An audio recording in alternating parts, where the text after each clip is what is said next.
What's up, my peeps? How's it going today? Well, it's a couple days after Christmas. I hope everybody had a good holiday, whatever you may celebrate. Actually haven't made a video in about 4 or 5 days, which is surprising. It's one of the longest I've gone in a while. Usually make at least 1 or 2 during the holiday season. I uploaded a couple yesterday, but they were ones I'd made before. My computer crashed last week, like the day before Christmas, so I had all kinds of issues. I couldn't upload anything, so I was like, meh, I could use my phone. But so anyhow, in the meantime, I did my holiday season stuff, and now I finally settled down to make a video. And I actually wanted to talk about climate change for a moment, and the IPCC report that came out a couple months ago, which is 132 of the leading scientists who study weather, climate change. First off, I'd like to say that there's really no dispute anymore, as far as I'm concerned, as to whether or not we're going to suffer, drastic issues in the future because of climate change. There seem to be some people who still believe it's like the 1970s, where at that time, when we started really talking about these issues, there was still a lot of debate in the scientific community, and it was about half and half on the scientists of saying, well, are we contributing more, and are we actually compounding this problem? And people have carried that delusion into today, the belief that there's actually that it's still in dispute, that the planet is warming up. And I think that the problem lies when no matter what evidence you put forward, no matter who you quote or what articles you bring forward, we live in this supposed post-truth era, which is making it easier for people to say, well, that's a biased report, or that must not be true, or that's just a lie. And what it really comes down to is that we don't understand it. So I would like to say first, I'm not here to say we need to start driving electric cars, or go fully solar, or that we need to, that tomorrow we're going to shut down all our coal plants and everybody's going to dance around in rainbows. It's a delusion to think that we're actually going to pull ourselves out of this one before we suffer the consequences, which we already are. And 20 years ago, when people said, well, the storms are going to get stronger, the storms are going to get stronger, the fires are going to get worse, and here we're living through it, and there's still people with blinders on. I wanted to cover this first, the idea that I'm not here saying, look at us humans, we need to change our ways right now and try to convince you to live your life differently. Being an individual human is complicated.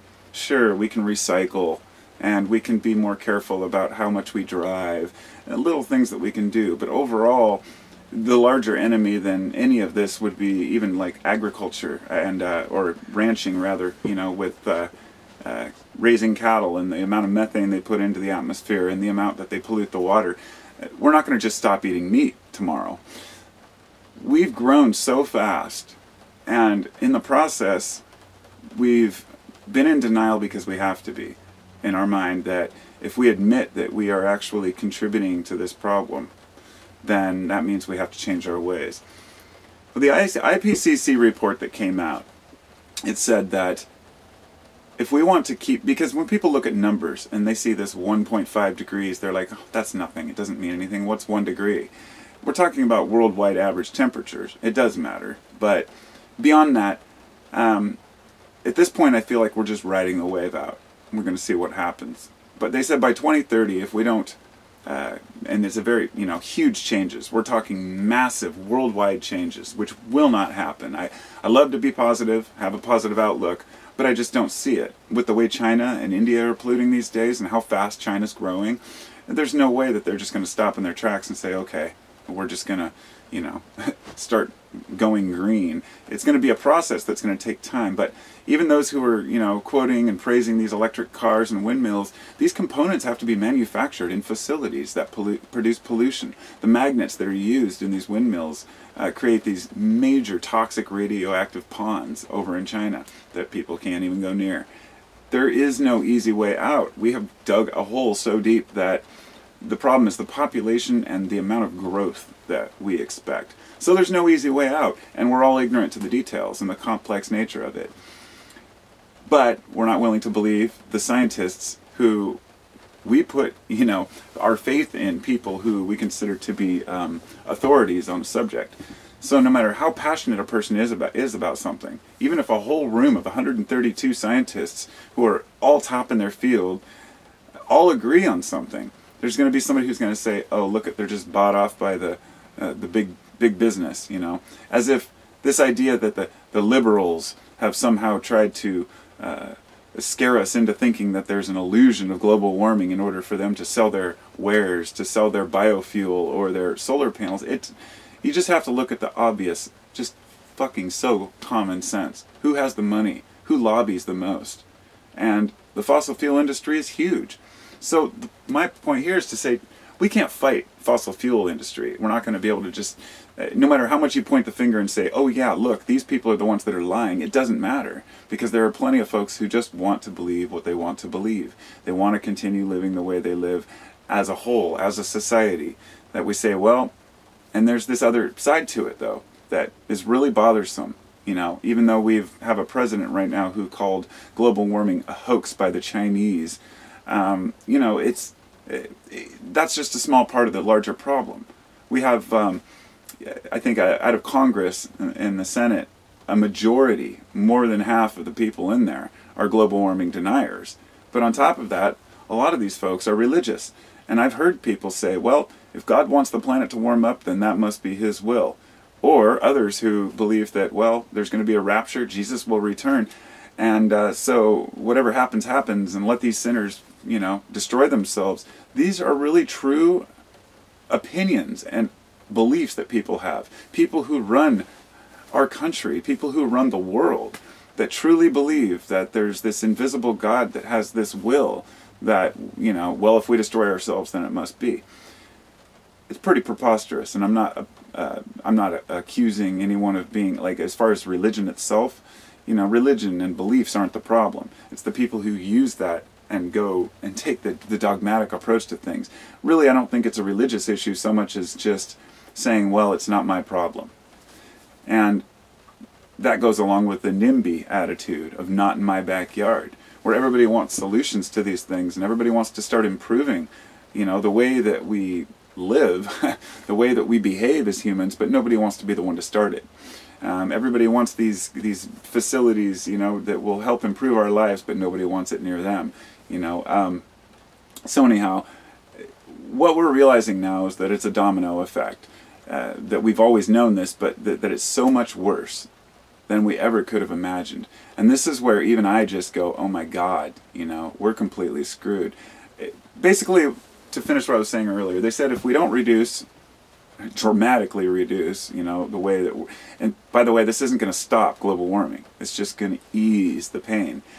And I forgot to mention this. No, I do not believe that humans are 100% causing this catastrophe or this climate change. No, this is a natural process that the Earth goes through. The problem is that we can identify the fingerprint of the CO2 that we are contributing and adding to that. And never in any of the ice records have we seen, a historical jump this fast. And it just happens to coincidentally coincide with the Industrial Revolution. So we can bury our heads in the sand and pretend, well, it's just a coincidence. But we know that we're polluting. If you look at the pictures from back in the 20s and 30s of some of the major cities, like Chicago, go check out how smoggy and polluted those were. And so what did we do? We implemented laws because people were dying. The London fog, that settled in and killed a bunch of people. There are reasons that we put these rules in place, but it doesn't happen until a bunch of people die. And right now, we haven't seen anything yet. I mean, there's still plenty of places in China and India that have just the same smog problems that we had in the 20s here in America. It was the laws that changed this. But now we have, fast forward to 2018, and we have, a president and a cabinet that denies global warming, but also cuts EPA funding, removes not only all literature about global warming or even climate change at all, but it's now becoming illegal in parts of Florida, for example, for people to plan future cities and, let's say, buildings based on projected sea level rise. We are so in denial that we don't even want to talk about it, and it's going to happen. So anyway, they said if by 2030 we don't curb the emissions, then by 2040 we will hit a major catastrophe. But already at this point, we're projected to almost double what we thought the worst case scenario could be. And the domino effect is so much worse than anybody can really define. We have the glaciers up, plenty of glacier melt, we know this, but the ice caps, as they melt, it's not just a matter of them melting. As they melt, water replaces that ice and therefore absorbs more heat. This exponential effect gets worse when you include the fact that of deforestation and fires, which actually add a lot more carbon to the atmosphere. And as it warms, we have more of these fires. And the ocean temperature is a huge factor in how much carbon is released. We also have these methane deposits that once sea temperatures reach a critical level, these methane deposits, which are like ice, it's like ice methane, they start to evaporate off. It's a runaway greenhouse effect at that point. Farming causes major problems with it, with the way that, it goes on and on and on. The water is drying up. These are all just, I'm not trying to be alarmist here, I'm just pointing out all these different things that connect.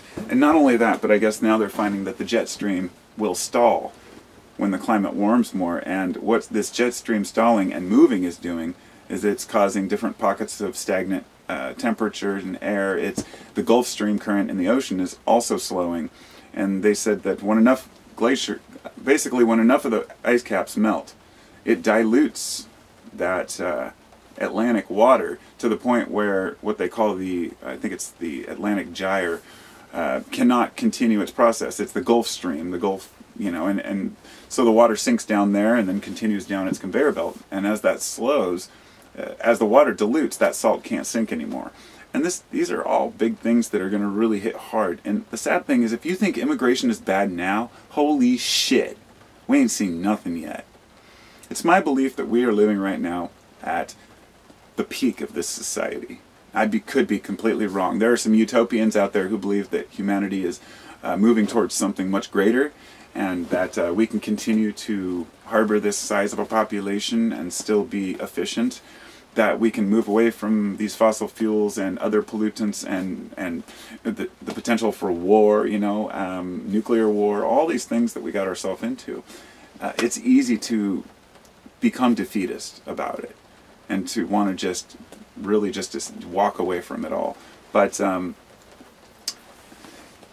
we do still have people, in suits and ties who walk into Congress with a snowball and literally pull a snowball out of a bag and say, well, they're talking about global warming, but there's snow, 3 feet of snow outside. Doesn't seem warm to me. This is the kind of mentality that people accept. This is something that people allow to happen and think, oh yeah, he's right. There must not be global warming. It's cold as hell where I'm at. And that just comes down to pure ignorance at the full definition of the word. Ignoring the facts is completely what's going on. It's a matter of not wanting to look at in other words, wanting to be an expert on something and claiming that these things aren't true and that all these scientists are bought off, but at the same time admitting, well, I'm not an expert and I don't know these things. I'm not a scientist. If you're not a scientist and you don't trust any other scientists, but you're willing to believe a guy in a suit and tie who has millions of dollars flowing in from fossil fuel companies in order to fund his campaign, any one of them through history, well, you're just part of the problem, I guess. But one of the things, I see it as ignoring a disease, because you start to feel a little bit of pain and you think, oh, there's something there, or maybe there's something wrong, or you start to lose your energy, and over time you're like, oh, I really should see the doctor. I know that I could probably take care of this early and at least mitigate some of the damage. But it's easier sometimes to just put blinders on, and this is what we're doing to ourselves. And I'm not one of those save the planet guys. I'm gonna save ourselves. The planet will go through its cycle and it will be reborn. Over time it will continue to replenish itself. We're in the middle of the 6th great extinction right now. All scientists who study any natural evolution, anything relating to animals, they all agree that we are going through a major extinction, and that animals are dying at a faster rate than they ever have since the Permian or whatnot. But like I said, once again, we as humans can't grasp that. We don't understand that. We get wrapped up in save the pandas and save the whales, but we're losing the insects and the snails. We need to realize that we can't stop this. We cannot go out and harness Noah's Ark full of animals and save them from the Earth's climate disaster, whatever may happen. And the animals that adapt will adapt, and those that don't won't. I guess what I'm saying is that at this point, I don't believe we can stop what's coming. And I think we can actually ease the burden, and I think we should. I think we should make every effort to ease the burden, because over time we can mitigate some of the damage. But at the very least, think of not just your children, but their children and their children's children, and the world that they're born into. If they can even get a couple more decades of decent weather, or a few less harsh storms, sometime maybe that's all we can really ask for. I just don't know. The thing that once you start to look into these and understand how carbon and what carbon dioxide is, and how carbon is stored in the earth, you start to realize that carbon is everywhere. It's tied up in the trees, it's tied up in the soil, freaking tons of it tied up in the permafrost, and the permafrost is melting in Siberia right now, which is just adding more and more carbon to the atmosphere. And we have the one organization that is supposed to even remotely represent our protection of our natural environment, which is the EPA in this country, who has completely failed. And in fact, I think it's can't remember the guy's name, Inhofe, or one of the guys who's the main EPA guy. Has like one of the top.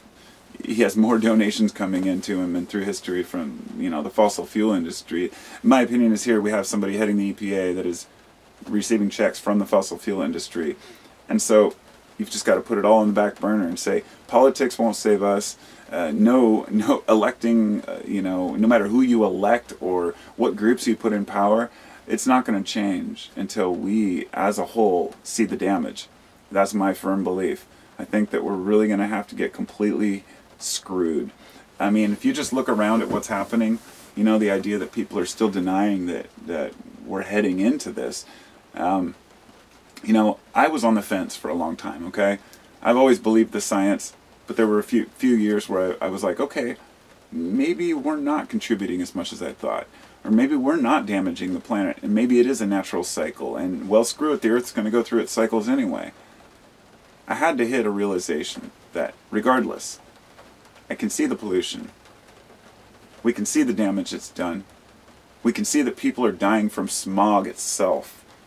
And so, at the very least, even if we aren't spraying aerosol chemicals in the sky in their regular contrails, or even if on the Earth some of these compounds aren't so bad for the environment, they're just bad locally, we're still dying from them. And industry does have the ability to clean up its act. We do have carbon scrubbers and filters that we can start to add to some of these facilities. We do have ways to have cleaner burning engines, but it's becoming apparent that we have no desire to do so. And as a whole, humans are more selfish than anything else. And that's just the natural progress, I guess, of any species. Here's one thing, is that something I heard earlier was about our intelligence. I think I was watching, if you want to be depressed, you go ahead and listen to some Noam Chomsky. But it came on randomly. It was some speech he'd done at a college or something, and he was just well, it doesn't matter. I forgot the point I was going to make, but he yeah, brain fart, lost it. Not going to try to force it. But we are living in some very interesting times, and it's my belief that, it's pretty amazing. We're living at a time when things, I believe, are that humanity, this version of humanity, if you will, is at its very peak when it comes to progress. I should say, see, that word has to be defined. Not progress, growth. We want to grow. And the thing is, we're looking at growth as more stuff instead of growth as learning to use the stuff that we have. We've barely even found uses for some of the artificial intelligence we have created, but we're continuously looking for the next thing. So what happens if AI becomes self-aware, decides that humans are destroying, are a likely threat not just to ourselves but to AI? That's one of the premise for so many different stories. That's Terminator, if you will. But the reason why that story comes up so much is because it makes sense. We're intelligent. And that was what Noam Chomsky said. He said that our intelligence can only help us to a point, and then it ends up harming us. And I feel like if a creature is going to become intelligent, like we have, to the point where it thinks, rationalizes, and makes plans, then there will be a birth pangs, or rather an adolescence period, or a childhood of that species. And I believe that we are in that childhood right now. So in order to get from point A, where we are just hunters-gatherers, to point C, where we understand one another and understand which mistakes we've made in the past and how to not do them again, we have to go through B. And we are in the B period right now. This is, if anything, it's just interesting to me that I studied that, the Mayan calendar thing. I was really into prophecy and whatnot back then. And then I realized that it was never the end of time. It was the beginning of a new cycle on their calendar. And I remember having conversations with people about, well, 2012 came and went and nothing happened.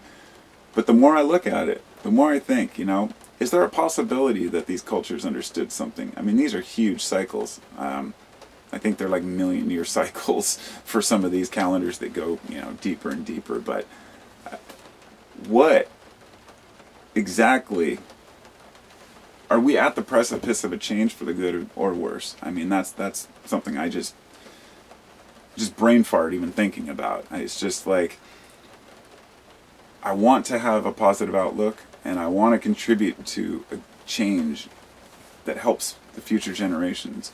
But I also don't want to spend a whole bunch of time wasted on, say, focusing on one little aspect, like, well, we need to get electric cars out there. We need to get rid of gas engines and get electric cars. Those electric cars have to plug into the same grid as everything else.